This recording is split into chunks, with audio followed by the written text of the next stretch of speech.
Nous avons bien joué en première partie. Malheureusement, en deuxième période, nous avons eu quelques blessés et nous avons connu une baisse de régime. Donc voilà globalement les deux visages que AS Fortuna a présentés cet après-midi. Coach, est-ce que AS Fortuna a vendu le match cet après-midi? Nous ne sommes pas des commerçants. J'ai dit, nous avons joué un match, une belle première partie et les joueurs sont à féliciter pour ça. Malheureusement, à l'entame de la deuxième période, nous perdons successivement le gardien, l'avant-centre, un défenseur et un milieu de terrain. Donc, globalement, voilà ce qui nous a fragilisés.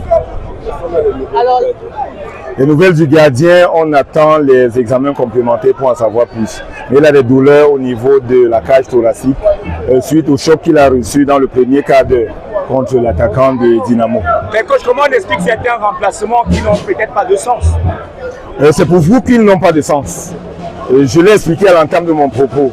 Le buteur s'est blessé, le gardien s'est blessé, le défenseur central a mal aux adducteurs que nous essayons d'entretenir depuis un peu plus d'une semaine. Voilà les trois premiers remplacements que nous avons faits. Maintenant, on travaille avec les joueurs qu'on a sous la main.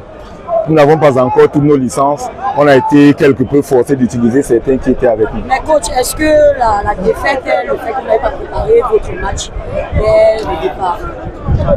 Notre match a été préparé. Il a même été très bien préparé. Mais je dis, ce n'est pas toutes les situations qu'on prévoit dans un match. Nous n'avons pas prévu, par exemple, être obligé de faire 3 remplacements sur blessure.